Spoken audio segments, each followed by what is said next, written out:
Assalamualaikum warahmatullahi wabarakatuh. Perkenalkan, nama saya Farida Salma, NIM 2035472, Prodi Broadcasting Radio TV, Sekolah Tinggi Ilmu Komunikasi Yogyakarta.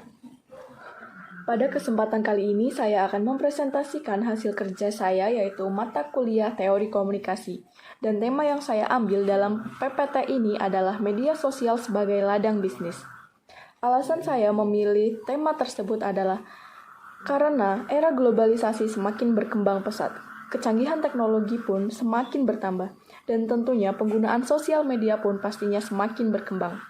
Apalagi ditambah dengan adanya pandemi COVID-19 yang tentunya menambah peningkatan penggunaan sosial media, seperti proses jual beli yang dilakukan secara online supaya menghindari kerumunan ataupun kontak langsung dengan orang lain. Langsung saja kepada pembahasannya. Pada kesempatan kali ini, saya membagi ke dalam beberapa pembahasan seperti pengertian media sosial, pengertian bisnis, kelebihan dan kekurangan. Ya, untuk yang pertama yaitu mengenai pengertian media sosial itu sendiri. Jadi, media sosial ada dalam berbagai bentuk yang berbeda, termasuk social network, forum internet, weblogs, social blogs, microblogging, wiki, podcast, gambar, video, rating, dan bookmark sosial. Jejaring sosial merupakan situs di mana setiap orang bisa membuat web page sendiri. Kemudian, terhubung dengan teman-teman untuk berbagi informasi dan berkomunikasi. Selanjutnya, mengenai ciri-ciri media sosial. Media sosial sendiri memiliki 4 ciri-ciri. Yang pertama yaitu pesan yang disampaikan tidak hanya untuk satu orang saja, namun bisa ke berbagai banyak orang, contohnya pesan melalui SMS atau internet. Yang kedua yaitu pesan yang disampaikan bebas, tanpa harus melalui gatekeeper atau penyaring informasi. Yang ketiga yaitu pesan yang disampaikan cenderung lebih cepat dibandingkan dengan media lainnya. Karena penggunaan internet itu termasuk sangat cepat ya, seperti mengirim pesan, mengirim gambar, dan lain-lain. Kemudian yang keempat dan terakhir yaitu penerima pesan yang menentukan waktu interaksi. Ya, semisal kita menjadi pengirim, tentu saja kita menunggu balasan dari penerima supaya kita dapat melanjutkan interaksi tersebut. Selanjutnya yaitu mengenai pengertian bisnis online. Bisnis online sendiri terdiri dari 2 kata, yakni bisnis dan online, di mana arti dari masing-masing kata yakni adalah bisnis sendiri itu adalah suatu aktivitas atau usaha yang dilakukan oleh sekelompok orang maupun perorangan individu untuk mendapatkan keuntungan dengan cara memproduksi produk dan jasa untuk memenuhi kebutuhan konsumen. Kemudian online sendiri yaitu memiliki pengertian sebagai suatu kegiatan yang terhubung melalui jaringan komputer yang dapat diakses melalui jaringan komputer lainnya. Kemudian mengenai jenis-jenis bisnis online. Jadi bisnis online ini dibagi menjadi 3. Yang pertama itu melalui website. Website itu halaman web yang saling berhubungan dan berisikan kumpulan informasi yang disediakan secara perorangan ataupun kelompok. Kemudian yang kedua itu ada toko online atau marketplace. Jadi untuk toko online sendiri itu seperti Shopee, Lazada, Tokopedia, Bukalapak, dan lain sebagainya. Kemudian untuk akun sosial media itu seperti Instagram, Twitter, Facebook, dan lain sebagainya. Untuk materi selanjutnya atau penjelasan selanjutnya yaitu mengenai peran media sosial dalam bisnis online.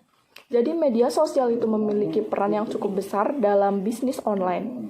Ya, salah satunya sosial media merupakan cara yang mudah untuk mencari tahu lebih banyak mengenai pelanggan Anda. Jadi kita bisa lebih tahu pelanggan kita melalui media sosial karena kita juga dapat berinteraksi.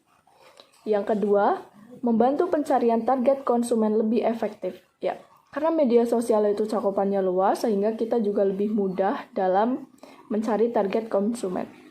Yang ketiga, sosial media membantu Anda menemukan konsumen baru dan memperluas jangkauan pasar. Seperti tadi, karena media sosial itu jangkauannya luas sehingga kita bisa terhubung dengan semua orang yang menggunakan media sosial tentunya. Kemudian ada media sosial memudahkan konsumen untuk memberikan feedback mengenai bisnis Anda secara langsung. Seperti di Shopee, kita bisa mendapatkan penilaian langsung dari pembeli setelah mereka menerima barang dari kita. Yang kelima yaitu sosial media mengembangkan target pasar dan selangkah lebih maju dari kompetitor. Ya, kadang banyak orang yang meremehkan media sosial sebagai ladang bisnis karena mereka percaya bahwa mereka membuka usaha tanpa menggunakan media sosial pun bisa meraih keuntungan. Yang keenam yaitu sosial media dapat membantu meningkatkan pengunjung website dan ranking search engine. Yang ketujuh, sosial media dapat membagikan informasi lebih cepat, ya, karena kekuatan internet itu sangat cepat ya, jadi tentu saja membagikan informasi pun lebih cepat. Yang kedelapan ada, sosial media membantu konsumen menjangkau bisnis Anda. Yang kesembilan, sosial media membuat Anda menjadi lebih dekat dengan konsumen. Ya, karena di sini juga ada interaksi antara penjual dan pembeli, jadi mereka itu merasa lebih dekat juga kepada penjual. Dan yang ke-10 itu, meningkatkan brand awareness dan promosi dengan biaya yang minim. Ya, karena penggunaan sosial media itu sangat murah ya daripada kita harus membuat toko yang tentunya lebih banyak membutuhkan biaya. Yang selanjutnya yaitu mengenai dampak bisnis online. Yang pertama ada dampak positif dari bisnis online. Yang pertama itu belanja menjadi lebih praktis ya, karena kita tidak perlu mengunjungi toko untuk membeli barang, jadi itu membuat lebih praktis. Yang kedua, bisa membandingkan harga dengan mudah dari satu online shop ke online shop lain. Ya pasti kita sebagai pembeli juga memilih harga yang lebih ramah dengan kantong kan atau dengan dompet. Jadi kita itu bisa membandingkan harga karena adanya online shop tersebut. Yang ketiga, hemat tenaga dan waktu. Tidak perlu berjalan dari satu toko ke toko lain untuk mendapatkan barang yang diinginkan. Tentu saja karena kita tinggal membuka handphone kita atau telepon genggam, lalu melihat-lihat barang, dan kita sudah bisa menentukan mana yang harus kita beli. Selanjutnya yaitu bisa mendapatkan barang dari mana saja, dari luar kota bahkan luar negeri.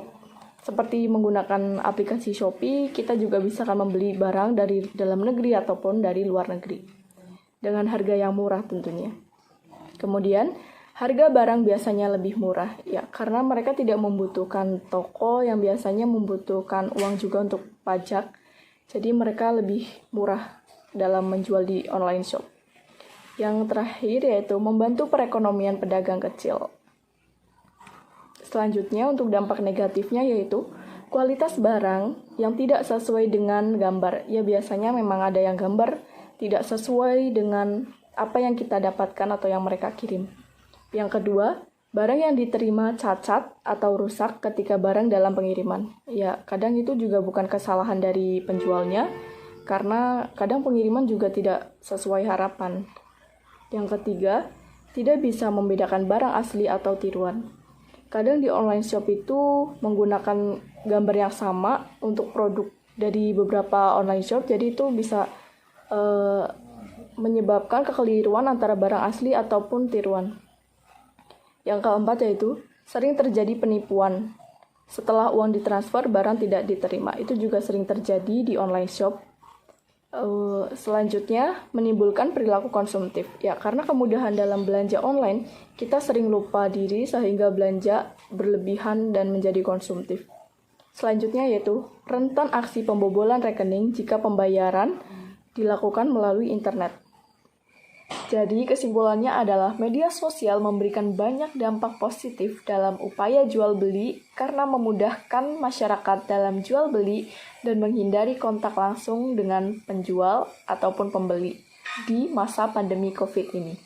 Selain itu, walaupun mereka memiliki banyak dampak positif, tentu saja mereka memiliki dampak negatif seperti penipuan dan lain-lain. Oleh karena itu, kita sebagai konsumen harus lebih berhati-hati seperti melihat reviewnya terlebih dahulu sebelum membeli produk ataupun mengecek dari sosial media itu sendiri. Ya, sekian yang dapat saya sampaikan. Kurang lebihnya mohon maaf. Wassalamualaikum warahmatullahi wabarakatuh.